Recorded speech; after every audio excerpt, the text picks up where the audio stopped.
الورا، نعرے تکبیر، نعرے رسالت۔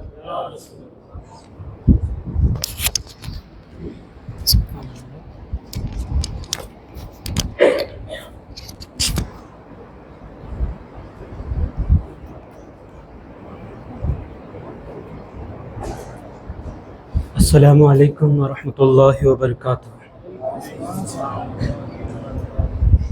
الحمد للہ ثم الحمد للہ، الحمد للہ رب العالمین، والعاقبۃ للمتقین، والصلاة والسلام علی سید الانبیاء والمرسلین، وعلی آلہ واصحابہ الطیبین الطاہرین، اما بعد، فاعوذ باللہ من الشیطان الرجیم ببرکۃ بسم اللہ الرحمن الرحیم۔ الا ان اولیاء اللہ لا خوف علیہم ولا هم يحزنون الذین آمنوا وكانوا يتقون، صدق اللہ العظیم، صدق رسولہ النبی المتین الامین الکریم، ونحن على ذلك لمن الشاہدین والشاکرین، والحمد للہ رب العالمین۔ غوث اعظم بمن بے سرو ساما مدد، قبلہ دی مدد، کعبہ ایمان مدد، بگرداب بلا افتاد کشتی، ضعیفان شکستہ رات و پشتی، بحق کے خواجہ عثمان ہارون، مدد کن مدد کن مدد کن یا معین الدین چشتی۔ شمع رسالت کے پروانوں، میرے پیارے آقا صلی اللہ تعالیٰ علیہ وآلہ وسلم کے پیارے دیوانوں، آئیے کچھ عرض و معروضات پیش کرنے سے قبل اپنے اور ساری کائنات کے مرکز عقیدت مصطفیٰ جان رحمت، شمع بزم ہدایت، رسول گرام وقار جناب احمد مجتبیٰ محمد مصطفیٰ صلی اللہ تعالیٰ علیہ وآلہ وسلم کی بارگاہ رحمت میں جس طریقے سے میں آپ کو درود مبارکہ پڑھاؤں، میرے ساتھ بآواز بلند پڑھے۔ الصلاۃ والسلام علیک یا رسول اللہ، الصلاۃ والسلام علیک یا حبیب اللہ، الصلاۃ والسلام علیک یا نبی اللہ، وعلی آلک واصحابک یا نور اللہ صلی اللہ تعالی علیہ وسلم۔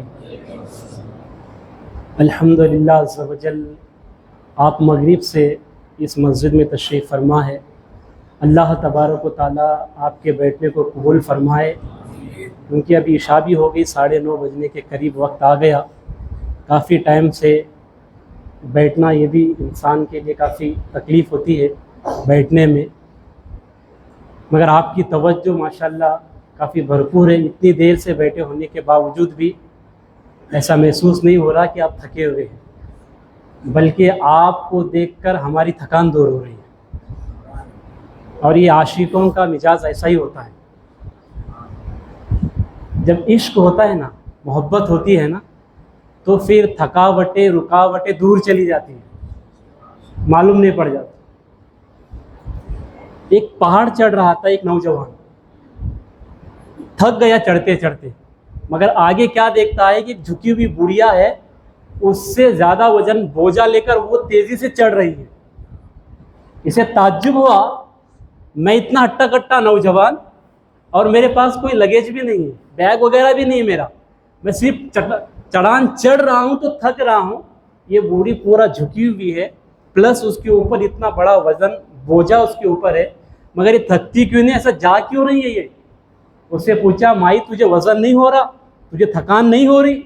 اس بوڑھی نے جواب دیا، بیٹا تھکان بھی ہوتی ہے، وزن بھی ہوتا ہے، مگر یہ میں میرے بچوں کے لے جا رہی ہوں، بچوں کی محبت نے تھکان اور وزن کو بھلا دیا ہے۔ دیر سے 2 گھنٹہ انسان بیٹھ نہیں سکتا ہے، مگر یہ غوث پاک کا فیضان ہے کہ آپ سکون سے بیٹھے ہوئے۔ مجھے امید ہے کہ اور تھوڑی دیر اور بیٹھیں گے آپ، یہ فیضان غوث پاک کا جاری و ساری رہے گا۔